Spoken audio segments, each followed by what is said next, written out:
नमस्कार। मैं वी शास्त्री अपने चैनल के माध्यम से आप सभी दर्शकों का बहुत बहुत स्वागत करता हूं।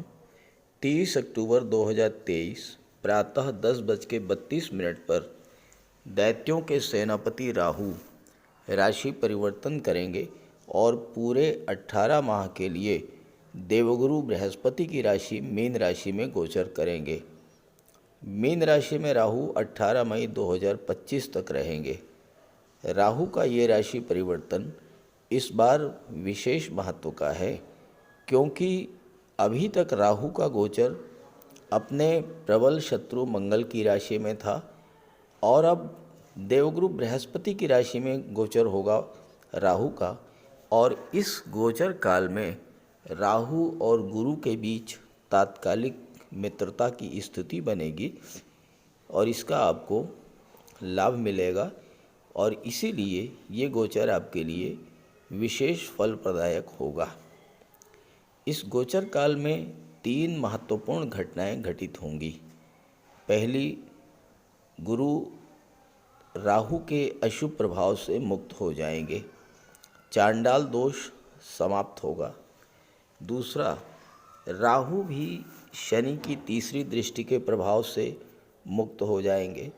शनि के प्रभाव से राहु के शुभ फलों में जो कमी आई थी वो दूर होगी और राहु शुभ फल प्रदान करेंगे। और तीसरी बात ये है कि राहु और गुरु में तात्कालिक मैत्री का संबंध बनेगा, जिसका आपको लाभ मिलेगा।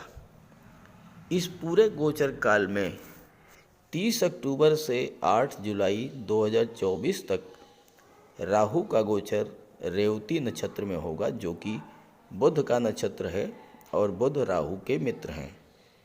8 जुलाई 2024 से 16 मार्च 2025 तक राहु का गोचर उत्तरा भाद्रपद नक्षत्र में होगा, जो कि शनि का नक्षत्र है और शनि भी राहु के मित्र हैं। और अंतिम 2 माह 16/3/25 से 18 मई 2025 तक राहु पूर्वा भाद्रपद नक्षत्र में गोचर करेंगे, जो कि गुरु का नक्षत्र है।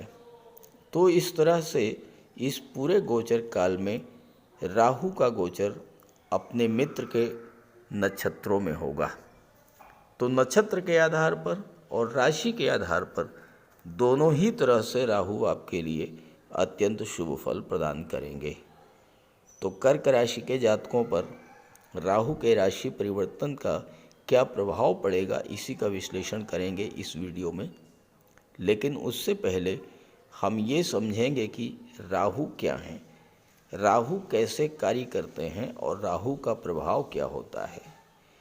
ये विश्लेषण आपकी चंद्र राशि के आधार पर किया जा रहा है और वीडियो के अंत में मैं राहु के उपाय भी बताऊंगा।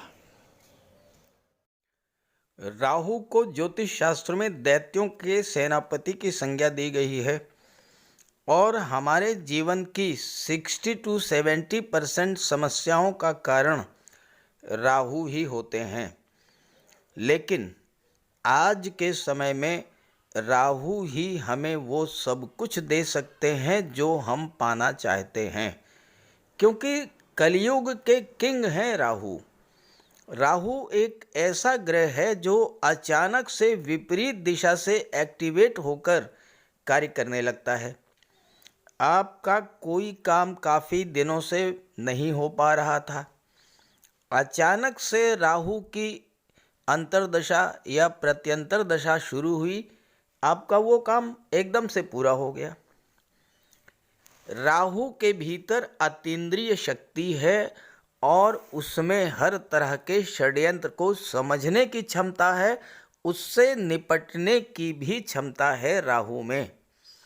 राहु विदेश के भी कारक हैं और इसलिए जिनकी कुंडली में राहु अच्छा होता है वो विदेश जाते हैं, विदेश में बहुत अच्छा धन अर्जित करते हैं। आज की डेट में राहु, केतु, शनि और मंगल, जिन्हें पाप ग्रह की संज्ञा दी गई है, वही हमें जीवन में ऊपर उठाते हैं, धन वैभव देते हैं, मान सम्मान देते हैं और हर तरह का सुख भी देते हैं। इसलिए जब भी मनुष्य के जीवन में राहु की महादशा या अंतर्दशा शुरू हो, उस समय व्यक्ति को विशेष सावधानी बरतनी चाहिए। राहु का निरंतर उपाय करते रहना चाहिए ताकि राहु के शुभ फल प्राप्त हो सके। लेकिन यही राहु अगर कुंडली में अशुभ हुए तो तरह तरह के कष्ट देते हैं, बनते बनते काम बिगड़ जाते हैं। तो कैसे पहचाने कि कुंडली में राहु हमें अशुभ फल प्रदान कर रहे हैं? क्योंकि हर व्यक्ति तो ज्योतिष का ज्ञाता होता नहीं है, तो कैसे पता लगेगा कि राहु हमारी कुंडली में हमें अशुभ फल दे रहे हैं? देखिए, कुछ लक्षण मैं आपको बता रहा हूँ। अगर राहु खराब हों तो सबसे पहले तो हमारी मानसिकता को खराब कर देते हैं। मन में लगातार नेगेटिव फीलिंग्स आती हैं, एक अनजाना सा भय हमेशा बना रहता है। राहु हमारी सोच को नेगेटिव कर देते हैं, हमें ये लगता है कि हम जीवन में कुछ कर ही नहीं सकते। मन में भ्रम की स्थिति पैदा होती है और हम रस्सी को भी सांप समझकर उससे डरते रहते हैं। अगर आपके साथ लगातार चीटिंग हो रही हो, लगातार धोखा मिल रहा हो, सरकार से जुड़े कार्यों में लगातार असफलता मिल रही हो, किसी भी काम में मन ना लग रहा हो, अचानक से अशुभ घटनाएं आपके जीवन में घटित होने लगें, तो आप ये समझ जाइए कि राहु आपके जीवन में खराब फल दे रहे हैं और तुरंत राहु का उपाय कीजिए। इसके अलावा राहु खराब हो तो घर में कबाड़ जमा होने लगता है, खास करके इलेक्ट्रिक आइटम्स का कबाड़। राहु पारिवारिक जीवन को खराब कर देते हैं, पति पत्नी के संबंध खराब कर देते हैं, आपस में भ्रम और गलतफहमी की स्थिति भी बना देते हैं। राहु शुभ कब होता है, अब ये भी समझ लें। जब कुंडली में केंद्र के भाव या त्रिकोण के भाव में गोचर करें और अकेले गोचर करें। केंद्र के भाव 1, 4, 7, दशम भाव को विष्णु स्थान कहा जाता है, पंचम और नवम भाव को लक्ष्मी स्थान कहा जाता है। और अगर राहु इन भाव में अकेला ही गोचर करे तो राहु अपनी महादशा, अंतर्दशा या प्रत्यंतर दशा के दौरान अत्यंत शुभ फल प्रदान करेंगे और आपको रंक से राजा भी बना देंगे। लेकिन ध्यान दीजिएगा कि अगर राहु के साथ त्रिषडाय भाव के स्वामियों की युति बन जाए, यानी राहु के साथ तीसरे भाव, छठे भाव या 11वें भाव के स्वामी आकर के बैठ जाएं, तो ये जिस भाव में गोचर कर रहे हैं उस भाव के अशुभ फल आपको प्राप्त होंगे। लेकिन ध्यान दीजिएगा, कुंडली का दशम भाव इसका अपवाद है।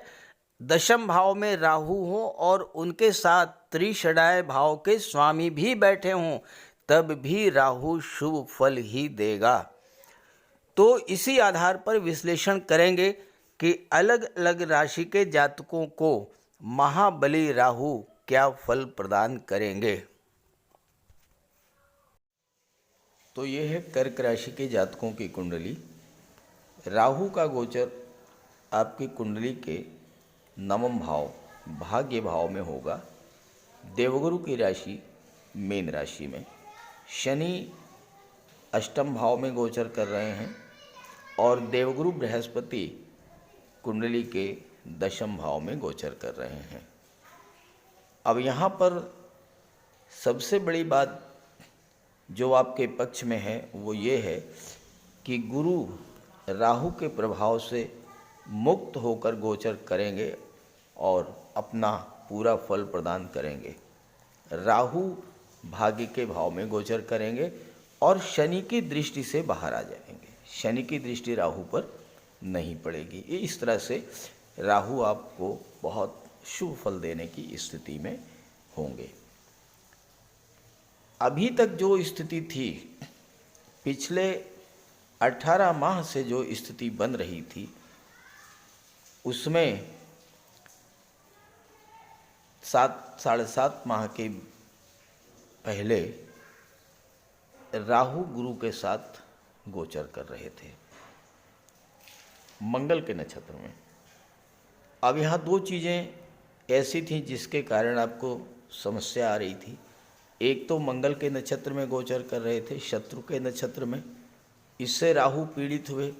जब राहु पीड़ित हुए तो आपको भी पीड़ा प्राप्त हुई। और दूसरे, गुरु राहु का चांडाल योग बना अप्रैल 2023 में, और इस चांडाल योग के कारण भी आपके जीवन में समस्याएं आई। सबसे बड़ी समस्या तो आपको अपने करियर को लेकर आई होगी। कार्य क्षेत्र में तरह तरह की समस्याएं आई होंगी। आपके काम बनते बनते अंत तक काम आपका बन गया होगा, लेकिन अंतिम समय में कार्य आपका बिगड़ गया होगा। कार्यों में बाधा आई होगी। कार्यस्थल पर आपके रिलेशंस खराब हुए होंगे। और जब कार्यस्थल पर ही स्थितियां आपके प्रतिकूल रहीं तो फिर धन कैसे प्राप्त होता। राहु की दृष्टि धन के भाव पर पड़ रही है। हालांकि गुरु की दृष्टि भी धन भाव पर है, लेकिन चांडाल योग बना हुआ था तो धन प्राप्ति में बाधा, परिवार के लोगों के साथ संबंध खराब हुए। चौथे भाव पर राहु की दृष्टि पड़ी तो प्रॉपर्टी को लेकर के, पैतृक संपत्ति को लेकर के विवाद उत्पन्न हुआ होगा। माता से संबंध आपके खराब हुए होंगे। हो सकता है कि आपको अपनी मातृभूमि को छोड़कर कहीं बाहर भी जाना पड़ा हो। और राहु की दृष्टि कुंडली के छठे भाव पर जब पड़ी तो स्वास्थ्य संबंधी समस्याओं ने भी आपको परेशान किया होगा। मंगल के राशि में थे तो बिला वजह की शत्रुता भी बढ़ी होगी। लेकिन अब ये सारी स्थितियां जो है वो 30 अक्टूबर के बाद बदलने जा रही हैं। तो आइए समझते हैं कि 30 अक्टूबर के बाद क्या प्रभाव पड़ेगा। राहु की ये विशेषता है कि राहु जब अकेले होते हैं और केंद्र या त्रिकोण के भाव में गोचर करते हैं तो बहुत अच्छा फल देते हैं। 30 अक्टूबर को राहु नवम भाव में गोचर करेंगे, भाग्य के भाव में गोचर करेंगे, भाग्य भाव में अकेले गोचर करेंगे और त्रिकोण के भाव में गोचर करेंगे। और राहु की दृष्टि भी पंचम भाव पर पड़ेगी जो कि त्रिकोण का भाव है। राहु की पंचम दृष्टि लग्न भाव पर पड़ेगी जो कि केंद्र का भाव है। तो इस तरह से राहु भाग्य भाव में गोचर करते हुए आपके लिए बहुत अच्छा फल प्रदान करेंगे। भाग्य के सितारे होंगे बुलंद। देखिए, एक तो गुरु की राशि में और दूसरे बुध के नक्षत्र में गोचर करेंगे 8 जुलाई 2024 तक। अब अभी तो हम बुध के नक्षत्र की ही बात कर रहे हैं। जब शनि के नक्षत्र में गोचर करेंगे उस पर एक अलग से वीडियो आपको बना देंगे। बहुत लंबा समय है, अभी तो लगभग 9 माह का समय है। अभी तो बात कर लेते हैं बुध के नक्षत्र में। तो बुध और गुरु दो अत्यंत शुभ ग्रह हैं और दो अत्यंत शुभ ग्रहों की राशि और नक्षत्र में गोचर करते हुए राहु भाग्य को बुलंदियों पर ले जाएंगे। और जब भाग्य साथ देगा तो आपके सभी कार्य जो बिगड़ रहे थे वो बनना शुरू हो जाएंगे। और वैसे भी देवगुरु बृहस्पति आपकी कुंडली के दशम भाव में जब गोचर करेंगे, केंद्र के भाव में जब गोचर करेंगे गुरु, तो करियर की दृष्टि से तो ये समय बहुत ही महत्वपूर्ण होगा। बुध के नक्षत्र में गोचर है राहु का। बुध विदेश भाव के स्वामी हैं और पराक्रम पुरुषार्थ तीसरे भाव के स्वामी हैं और राहु की दृष्टि भी तीसरे भाव पर पड़ रही है। तो ऐसे में आपके लिए विदेश जाने का प्रबल योग बनेगा और भाग्य के सपोर्ट से अगर आप उच्च शिक्षा के लिए विदेश जाना चाहते हैं तो ये समय आपके लिए अत्यंत अनुकूल रहेगा। खास करके मेडिकल के क्षेत्र में, टेक्नोलॉजी के क्षेत्र में, आईटी सेक्टर में, मैनेजमेंट के क्षेत्र में उच्च शिक्षा प्राप्त करने के लिए आप विदेश जाने का पूरा योग बनेगा, पूरा सपोर्ट देंगे राहु। नवम भाव जो है ये धर्म और अध्यात्म का होता है, लेकिन राहु तो धर्म कर्म को नहीं मानते। धर्म कर्म में राहु की रुचि नहीं है, लेकिन आपको ध्यान रखना है कि भाग्य भाव में राहु हैं, और अगर आप भाग्य को मजबूत करना चाहते हैं तो आपको धर्म कर्म से तो जुड़ना ही पड़ेगा। राहु को कंट्रोल करने के लिए अगर आपके जीवन में राहु अशुभ फल दे रहे हैं, जैसा मैंने आपको बताया है शुरू में, कैसे आप जानेंगे कि राहु आपको अशुभ फल प्रदान कर रहे हैं, इस पर मैंने चर्चा की है। तो राहु अगर आपकी कुंडली में अच्छे नहीं हैं तो राहु को कंट्रोल करने के लिए धर्म अध्यात्म से जुड़िए, तीर्थ यात्रा पर जाइए, धार्मिक यात्राओं पर जाइए, देव दर्शन के लिए जाइए। और राहु की बेस्ट रेमेडी है गंगा स्नान। गंगा स्नान कीजिए, राहु शांत हो जाएंगे। घर में पूजा पाठ, धार्मिक मांगलिक आयोजन कराते रहें। और विदेश से अगर आप अपने आप को किसी भी तरह से जोड़ते हैं तो इस गोचर काल में राहु आपको बहुत अच्छा फल प्रदान करेंगे। राहु आपकी महत्वाकांक्षाओं को बढ़ा देंगे। राहु विस्तार के कारक हैं, तो आप अपनी महत्वाकांक्षाओं को लेकर हो सकता है कि पिता और गुरु से किसी तरह का विवाद की स्थिति भी बन जाए। यहाँ पर क्या करेंगे आप? आपको अपने पिता और गुरु की बात माननी होगी। क्यों? क्योंकि राहु पर देवगुरु बृहस्पति का नियंत्रण होता है। गुरु को मजबूत करने के लिए पिता और गुरु को सम्मान दीजिए, उनका आशीर्वाद प्राप्त कीजिए, उनकी बात मानिए, और बॉस और सीनियर से भी आप बना करके रखें। देखिए किस तरह से भाग्य चमक जाता है। अगर आपकी जन्म कुंडली में राहु नवम भाव में गोचर कर रहे हैं, शुभ स्थिति में है, या राहु की दृष्टि नवम भाव पर पड़ रही है, आपको अचानक से भाग्य का साथ मिलेगा। भाग्य का साथ मिलने से आपके सभी कार्य पूरे होंगे, आपकी महत्वाकांक्षा पूरी होगी, आपके सपने बड़े होंगे और आप अपने सपनों को पूरा करेंगे। ध्यान रहे कि इस गोचर काल में ससुराल पक्ष से संबंध बहुत अच्छे बना करके रखना होगा, क्योंकि राहु ससुराल के कारक होते हैं। राहु की पंचम दृष्टि जो है वो पड़ेगी आपके लग्न भाव पर। देखिए देवगुरु के समान ही राहु को भी 3 दृष्टियां प्राप्त हैं, पंचम, सप्तम और नवम। पंचम दृष्टि आपके लग्न भाव पर पड़ेगी। लग्न भाव आपका व्यक्तित्व होता है, आप स्वयं हैं लग्न भाव। आपके व्यक्तित्व में एक बहुत बड़ा सकारात्मक परिवर्तन देखने को मिलेगा। अभी तक आपके मन में जो चिंता, तनाव, अनजाना भय, डिप्रेशन की स्थिति बनी हुई थी, क्योंकि मंगल के राशि में गोचर कर रहे थे, चांडाल दोष बना हुआ था, वो सारी चीज़ें अब समाप्त होगी।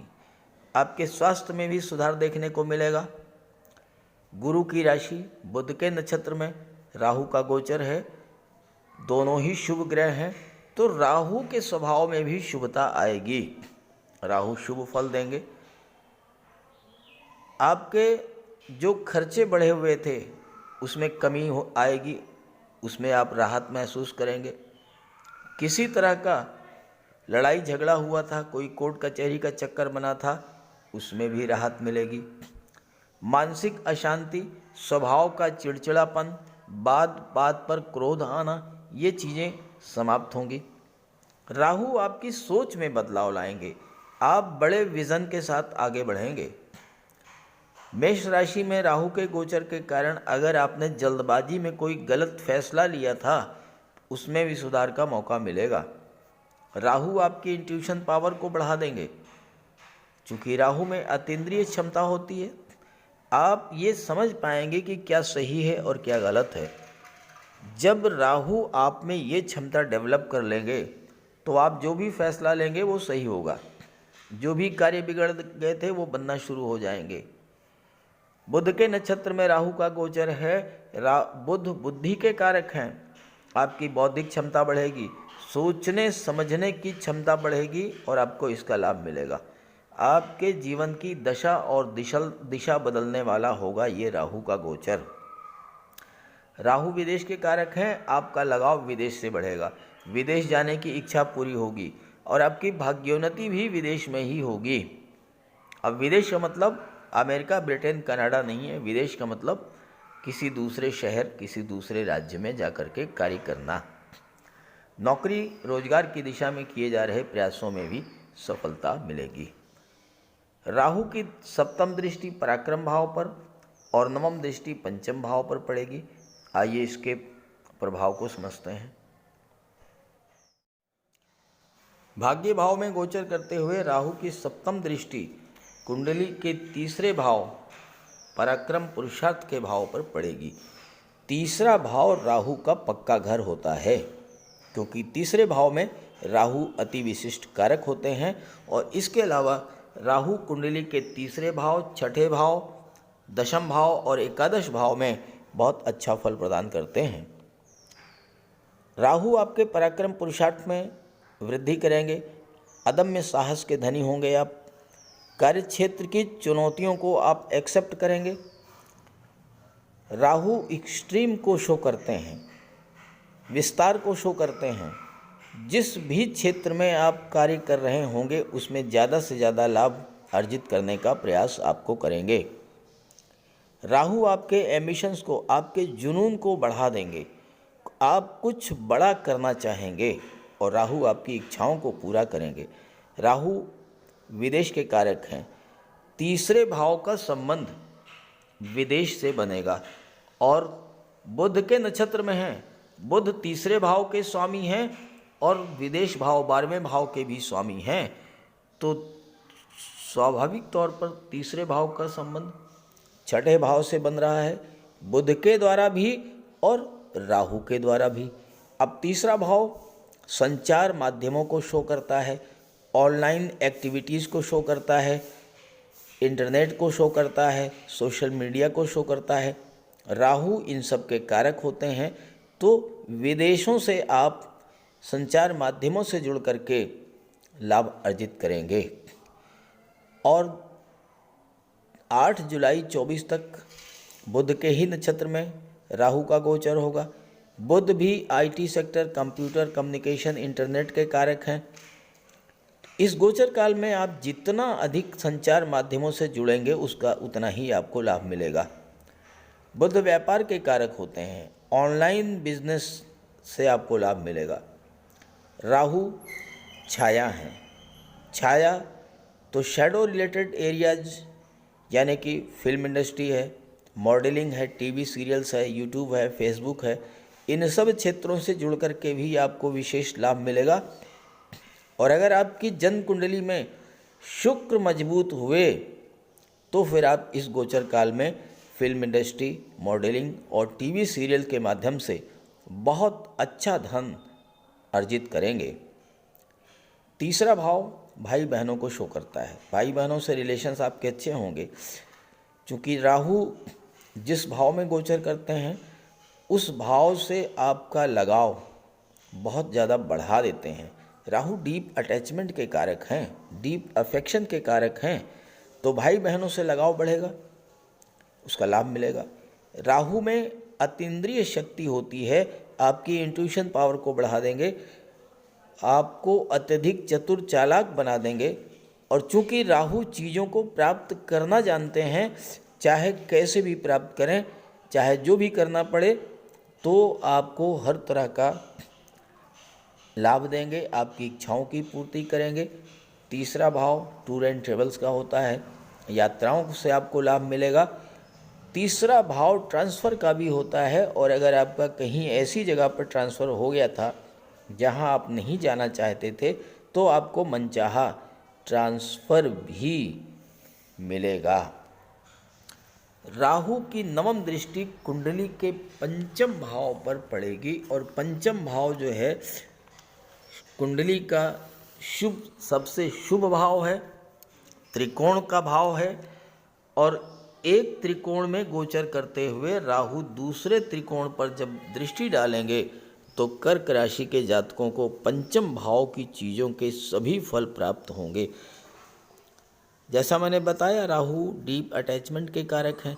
आपका लगाव पंचम भाव की चीज़ों से बढ़ेगा तो आपका लगाव शिक्षा से बढ़ेगा, संतान से बढ़ेगा। तीसरा भाव लव रिलेशंस का है तो अपने पार्टनर से आपका लगाव बढ़ेगा। अभी तक अगर आप प्रयास बहुत कर रहे थे लेकिन सफलता नहीं मिल रही थी तो अब आपको सफलता मिल जाएगी। छात्रों के लिए राहु की दृष्टि बहुत शुभ होगी। चूँकि अभी तक शनि की दृष्टि राहु पर पड़ रही थी और शनि चीज़ों को डिले कर रहे थे, तो हो सकता है कि आपने कोई एग्ज़ाम दिया हो, रिज़ल्ट नहीं आ पा रहा हो, रिज़ल्ट में देरी हो रही हो, या ये भी हो सकता है कि आपका फाइनल सिलेक्शन हो चुका है लेकिन किसी कानूनी अड़चन के कारण नियुक्ति पत्र में देरी हो रही थी, नौकरी व्यापार में लगातार समस्याएं आ रही थीं, आपका प्रमोशन ड्यू था, नहीं मिल पा रहा था, तो अब ये सभी समस्याएं जो हैं वो समाप्त होंगी। पंचम भाव शिक्षा का है, नवम भाव उच्च शिक्षा का है, तो शिक्षा आपको विदेश में मिलेगी, अपने देश में किसी अच्छे इंस्टीट्यूशन में आपको एडमिशन मिल जाएगा। शिक्षा से, संतान से आपका जब लगाव बढ़ेगा तो आपको सफलता मिलेगी, आप अपने संतान के लिए कुछ कर पाएंगे। यहाँ पर पंचम भाव आपके लव रिलेशंस को शो करता है, तो अपने पार्टनर से आप तीव्र आकर्षण महसूस करेंगे और ये आकर्षण जुनून की हद तक जा सकता है, क्योंकि राहु सिर्फ और सिर्फ पाना चाहते हैं।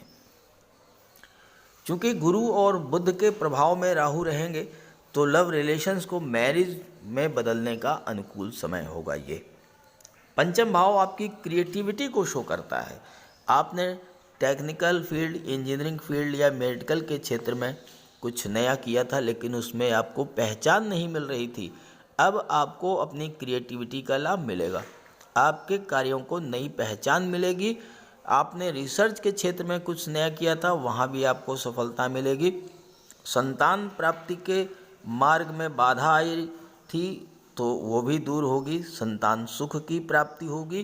पंचम भाव लॉटरी और शेयर से लाभ को शो करता है। राहु शेयर के कारक हैं, बुध के नक्षत्र में हैं, बुध भी शेयर मार्केट के कारक होते हैं, तो शेयर से आपको लाभ मिलेगा, लॉटरी से लाभ मिल सकता है।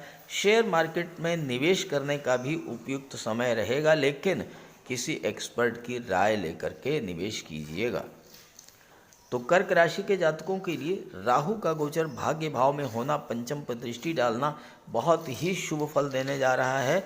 इस गोचर का लाभ उठाइए, लेकिन ध्यान रहे कि अगर आपकी कुंडली में राहु कमज़ोर हैं या आपके जीवन में राहु की महादशा, अंतर्दशा, प्रत्यंतर दशा गतिमान है तो आप राहु का उपाय अवश्य कर लीजिएगा। बात करते हैं उपायों पर। जीवन में परेशानियां बढ़ रही हों, संघर्ष बढ़ रहा हो, अचानक से आपके जीवन में नकारात्मक घटनाएं घटना शुरू हो जाएं, अचानक से आपको धन हानि शुरू हो जाए, परिवार में कलह शुरू हो जाए, बीमारियों से, रोगों से आप परेशान होना शुरू कर दें, तो आप ये समझ लीजिए कि राहु खराब फल दे रहे हैं। तो राहु के लिए कुछ सामान्य से बहुत सामान्य उपाय हैं, लेकिन बहुत प्रभावी उपाय मैं आपको बताने जा रहा हूँ। देखिए, देवाधिदेव भगवान भोले शंकर ये शनि पर भी नियंत्रण रखते हैं और राहु पर भी नियंत्रण रखते हैं। और अगर आप भगवान भोले शंकर की आराधना करते हैं तो शनि भी नियंत्रित रहेंगे और राहु भी कंट्रोल में रहेंगे। तो राहु के लिए आप सोमवार और शनिवार के दिन जल में काला तिल मिला करके शिवलिंग पर अर्पित कीजिए, भगवान भोले शंकर की आराधना कीजिए, राहु के नेगेटिव फल मिलना बंद हो जाएंगे। इसके अलावा दुर्गा सप्तशती में कहा गया है, छाया रूपेण संस्थिता या देवी सर्वभूतेषु छाया रूपेण संस्थिता। तो माता दुर्गा जो हैं वो छाया का रूप हैं और राहु भी छाया हैं, शनि की छाया। तो माता दुर्गा की आराधना करने से, दुर्गा चालीसा का पाठ करने से भी राहु शांत होते हैं। और इसके बाद स्नान करने के बाद प्रतिदिन 108 बार राहु का बीज मंत्र ओम रांग राहवे नमः, ओम रांग राहवे नमः 108 बार जप करने से राहु के अशुभ प्रभाव में कमी आती है। स्नान करने के जल में कुश डालकर स्नान करने से भी राहु नियंत्रित होते हैं। और शनिवार के दिन सुबह पीपल के वृक्ष में जल चढ़ाने से और शाम को घी का दीपक जलाने से भी राहु नियंत्रित होते हैं। और इसके अलावा पक्षियों को बाजरा डालने से भी राहु पर नियंत्रण पाया जा सकता है। और इसके अलावा अगर आपको राहु विशेष कष्ट दे रहे हों तो शनिवार के दिन एक नारियल, 11 बादाम एक काले वस्त्र में लपेट करके अपने सिर के चारों तरफ 7 बार उतार करके जल में प्रवाहित कीजिए। राहु को देवगुरु बृहस्पति कंट्रोल करते हैं। तो राहु को कंट्रोल करने के लिए देवगुरु को बलवान कीजिए। और देवगुरु तो गुरु हैं, शिक्षक हैं। अपने गुरु की, अपने पिता की, वृद्ध जनों की सम्मान कीजिए, उनका आशीर्वाद प्राप्त करते रहिए। गुरु को बल मिलेगा, राहु पर नियंत्रण होगा। और इसके अलावा राहु ससुराल पक्ष के कारक होते हैं। तो अगर राहु खराब हैं तो भूल करके भी ससुराल पक्ष से संबंध खराब मत कीजिएगा। तो ये छोटे छोटे उपाय हैं। और इसके अलावा गोमेद भी धारण किया जा सकता है, लेकिन किसी योग्य ज्योतिषी की सलाह लेकर।